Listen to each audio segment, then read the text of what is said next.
Hi friends, welcome to my channel. ఇకపోతే కనక మహాలక్ష్మిని భారీగా ఒప్పుకుంటానని, ఇక నుంచి నువ్వే నాకు సర్వస్వం అని చెప్పి విహారీ చెప్తూ ఉంటే, వద్దు విహారీ గారు, నా వల్ల మీరు ఇబ్బందులు పాలవడం నాకు ఇష్టం లేదు. మీ కుటుంబం గురించి ఆలోచించండి. నన్ను ఇలా వదిలేయండి అని అంటూ ఉంటే, ఏది ఎలా జరగాలని ఉంటే అలా జరుగుతుంది కనక మహాలక్ష్మి.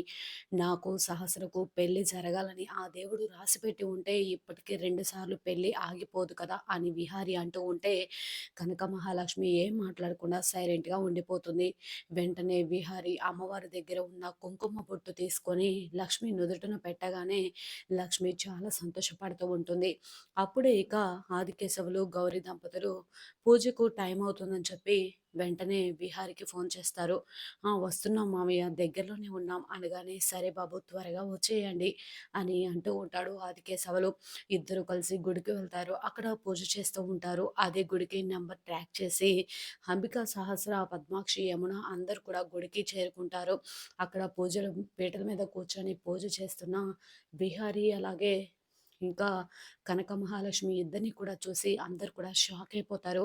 మరి ఇద్దరిని కూడా నిలదీసి, ఏంటిది, ఏం జరుగుతుంది అని అనితే, మరి నిజంగా బిహారీ కనక మహాలక్ష్మిల పెళ్లి గురించి బయటపడబోతుందా, నిజంగా ఏం జరగబోతుంది తెలుసుకోవాలి అంటే పూర్తి వీడియోలోకైతే వెళ్ళిపోదాం. పూర్తి వీడియోని చూసే ముందు మొదటిసారిగా నా ఛానల్ని చూసినట్లయితే ఇప్పుడే సబ్స్క్రైబ్ చేసి పక్కనే ఉన్న గంట సింబల్ని కూడా యాక్టివేట్ చేసుకోండి. అలా చేయడం వల్ల నేను పెట్టే ప్రతి ఒక్క వీడియో అప్డేట్ అనేది మీ వరకు ఈజీగా వచ్చేస్తుంది.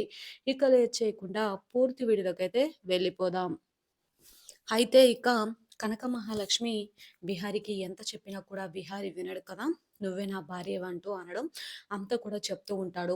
"ఏ రోజైతే నీ మెడలో తాళి కట్టానో ఆ రోజే మన మధ్య బంధం ఏర్పడిందన్న సంగతి నేను మర్చిపోయాను.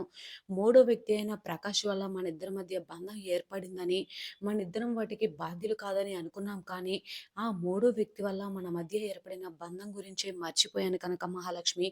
నిన్ను తప్పుగా అపార్థం చేసుకున్నాను. ఎన్ని రోజులు నన్ను క్షమించు.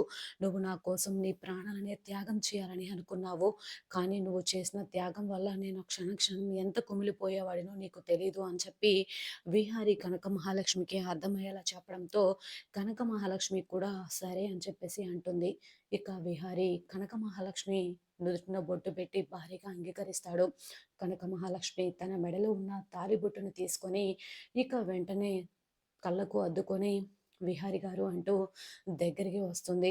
విహారి ఇక లక్ష్మిని దగ్గరికి తీసుకొని ఇక వెంటనే గుడిలో మాత్రం విహారి కనక మహాలక్ష్మిల పూజకు వేలవుతుందని చెప్పి గౌరీ హడావిడి పడడంతో ఆదికేశవులు ఈ విధంగా అంటూ ఉంటాడు.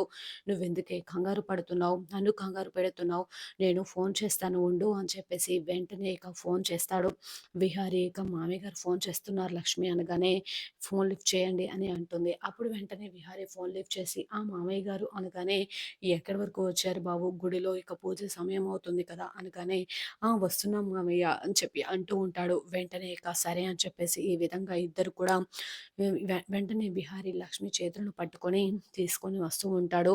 అప్పుడే ఇక అంబిక సహస్రతో ఈ విధంగా అంటూ ఉంటుంది, "అసలు లక్ష్మి దొరికిందో లేదో తెలుసుకోవాలి అంటే ఒకసారి విహారికి ఫోన్ చేస్తే తెలుస్తుంది కదా సహస్ర, మనం కంగారు పడడం ఎందుకు" అనగానే, "అవును, నువ్వు చెప్పింది కరెక్టే" అని వెంటనే ఇక విహారికి ఫోన్ చేస్తుంది సహస్ర పక్కకు కారాపి. వెంటనే ఇక విహారి ఫోన్ మోగడంతో, "విహారి గారు ఫోన్ వస్తుంది" అనగానే, ఇంకెవరు సహస్రని ఫోన్ చేస్తుంది అని చెప్పి ఫోన్ తీసుకొని చూడగానే సహస్ర ఇక ఫోన్ లిఫ్ట్ చేస్తుంది. ఈ విధంగా అంటూ ఉంటాడు, "ఏంటి సహస్ర చెప్పు" అనగానే, "అది బావా, నువ్వు ఎక్కడున్నావు" అనగానే, "నేను బయటకు వచ్చాను" "ఏంటి సహస్ర" అని అంటూ ఉంటాడు విహారి. వెంటనే ఇక, "అవునా, నువ్వు లక్ష్మిని వెతకడానికి వెళ్ళావని పండు చెప్పాడు, ఆ లక్ష్మి దొరికిందా" అనగానే వెంటనే ఆలోచిస్తూ ఉంటాడు, నిజం చెప్పాలా వద్దా అని చెప్పి. వెంటనే ఇక, "అది లక్ష్మి నాకు దొరకలేదు" అనగానే, "అవునా, ఆ లక్ష్మి దొరికితే నాకు ఫోన్ చెయ్యి, నేను అంబిక పిన్ని కూడా ఆ లక్ష్మిని వెతకడానికి వచ్చాం బావ" అనగానే, "సరే సహస్ర, అలానే చెప్తాను" అని చెప్పి ఫోన్ కట్ చేస్తాడు. వెంటనే ఇక, "అదేంటి విహారి గారు, సహస్రమ్మకి నేను దొరికానని అబద్ధం చెప్పారు, దొరకలేదని అబద్ధం చెప్పారు ఎందుకు" అనగానే, "ఈ అబద్ధం మన జీవితాంతం మనం కలిసి ఉండడానికి మెట్టు వేయడానికి కదా అబద్ధం చెప్పినా పర్లేదు లక్ష్మి అని అంటూ ఉంటాడు. వెంటనే కార్ డ్రైవ్ చేసుకుంటూ ఇక వెళ్ళిపోతారు. వెంటనే ఇక మళ్ళీ అంబిక, సహస్ర ఇద్దరు కూడా కార్ డ్రైవ్ చేసుకుంటూ వెళ్తారు కదా! వెంటనే కొంత దూరం వెళ్ళిన తర్వాత మళ్ళీ కూడా గుడికి వచ్చేస్తారు విహారీ, కనక మహాలక్ష్మి. "ఏంటయ్యా వీళ్ళింకా గుడికి రాలేదు. ఇప్పుడే వస్తున్నారని చెప్పారు కదా అల్లుడు గారు. అసలు నాకిదంతా చూస్తుంటే మన అమ్మాయి, అల్లుడు గారు సవ్యతగా ఉన్నారని అనిపించట్లేదయ్యా" అనగానే, "అయ్యో పిచ్చి మాలోకం అలా ఎందుకు అంటున్నావు?" అనగానే, "ఏమోనయ్యా ఇంతవరకు అల్లుడు గారికి ఫోన్ చేశాం కానీ, మన అమ్మాయి ఒక్కసారి కూడా మనతో ఫోన్ మాట్లాడలేదు. ఇద్దరు కలిసి వీడియో కాల్ కూడా మాట్లాడలేదు. అందుకే నాకు కొంచెం డౌట్‌గా ఉండి అలా అన్నానయ్యా" అనగానే, "నువ్వు అలా అల్లుడు గారిని ఎప్పుడు తప్పుగా అపార్థం చేసుకోకు గౌరి. అల్లుడు గారు చాలా మంచివారు. మన అమ్మాయిగా అల్లుడు గారిని ఎంత ప్రేమగా చూసుకుంటుందో నీకు తెలీదా?" అని చెప్పి ఈ విధంగా గౌరితో అంటూ ఉంటాడు ఆదికేశవులు. వెంటనే అటువైపు చూడగానే విహారి అలాగే కనక మహాలక్ష్మి ఇద్దరు కూడా గుడిలోకి రావడం చూసి గౌరి అలాగే ఆదికేశవులు ఇద్దరు కూడా సంతోషపడుతూ ఉంటారు. "ఏమయ్యా మన కూతురు అల్లుడు అలా నడిచొస్తుంటే చూడముచ్చటగా ఉన్నారు కదా" అనగానే, "ఏంటి గౌరి నువ్వే దిష్టి పెడుతున్నావా వాళ్ళకి" అని చెప్పి అంటూ ఉంటారు. ఇక వెంటనే అమ్మ అని చెప్పి కనక మహాలక్ష్మి వచ్చి గౌరిని పట్టుకొని బాధపడుతూ ఉంటుంది. "అమ్మ కనకం ఇంతవరకు వచ్చి ఇప్పుడు మమ్మల్ని కలవడం" అని అంటూ ఉంటే, వెంటనే అమ్మ అని చెప్పి అంటూ ఉంటే, "అల్లుడు గారు ఎవరికీ ఆరోగ్యం బాగోలేదని చెప్పారు కదా! ఇప్పుడు ఎలా ఉంది?" అని ఆదికేశవులు అడుగుతూ ఉంటే, కనక మహాలక్ష్మి విహారి వైపు చూస్తూ ఉంటుంది. విహారి "ఇప్పుడు అంతా బాగానే ఉంది అత్తయ్య గారు" అని చెప్పేసి అంటూ ఉంటాడు. వెంటనే ఇక సరే అని చెప్పేసి, "పదండి అల్లుడు గారు పూజకు టైం అవుతుందని" చెప్పి గౌరి అలాగే ఆదికేశవ దంపతులు విహారి అలాగే కనక మహాలక్ష్మి ఇద్దరిని కూడా కొలను దగ్గరికి తీసుకొని వెళ్తారు. ఇకపోతే వెంటనే ఫోన్ చేస్తుంది సహస్ర. "మామయ్య నాకు ఫోన్ వస్తుందని మాట్లాడి వస్తాను మీరు వెళ్ళండి" అనగానే, "సరే అల్లుడు గారు" అని చెప్పేసి వెళ్ళిపోతారు కదా! వెంటనే "ఆ సహస్ర చెప్పు" అనగానే, "బావయ్య ఎక్కడున్నావు? లక్ష్మి దొరికిందా?" అనగానే, "దొరకలేదు" అని అంటూ ఉంటాడు. వెంటనే ఇక, "అదేంటి బావ లక్ష్మిని వెతుకుదామని వెళ్ళావు కదా! ఇంకా దొరకకపోవడం ఏంటి? అది ఎక్కడికి వెళ్ళి ఉంటుంది?" అనగానే, "అందుకే కదా వెతకడానికి బయటకు వచ్చాను. అయినా ఇప్పుడు నేను ఆఫీస్‌కి వెళ్తున్నాను. నాకు అర్జెంట్‌గా మీటింగ్ ఉంది" అని చెప్పి ఫోన్ కట్ చేయడంతో ఒక్కసారిగా షాక్ అయిపోతుంది ఈ సహస్ర. "అదేంటి బావ ఫోన్ కట్ చేశాడు" అనగానే, "ఏమైంది సహస్ర" అని అంబిక అడుగుతూ ఉంటే, "బావ ఫోన్ కట్ చేశాడు పిన్ని. ఆఫీస్‌లో ఏదో అర్జెంట్ మీటింగ్ ఉందని" అని అంటూ ఉంటే, "ఆఫీస్‌లో అర్జెంట్ మీటింగా?" అని అంటూ వెంటనే ఫోన్ నంబర్ కోసం ఒకతనికి ఫోన్ చేసి కార్ ట్రాకింగ్ చేస్తుంది.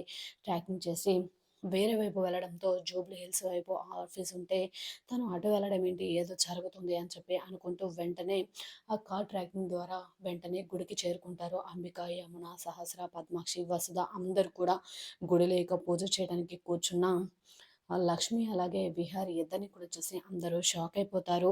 వెంటనే ఇక విహారి పద్మాక్షి వాళ్ళని చూసి పైకి లేస్తాడు. లక్ష్మి కూడా చాలా కంగారు పడిపోతూ ఉంటుంది. సహస్ర వచ్చి, "ఏంటి బావ ఇదంతా? నువ్వు ఆ లక్ష్మితో కలిసి పూజ చేయడం ఏంటి?" అని అంటూ ఉంటే, "ఏంటమ్మా ఏం మాట్లాడుతున్నారు? నా అల్లుడు గారు, బిడ్డ కలిసి పూజ చేయడంలో తప్పేముంది?" అని చెప్పి ఆదికేశవులు అంటూ ఉంటే అందరూ కూడా షాక్ అయిపోతారు. మరి నిజంగా ఏం జరగబోతుంది? ఇద్దరు భార్యాభర్తలన్న విషయం బయటపడబోతుందా?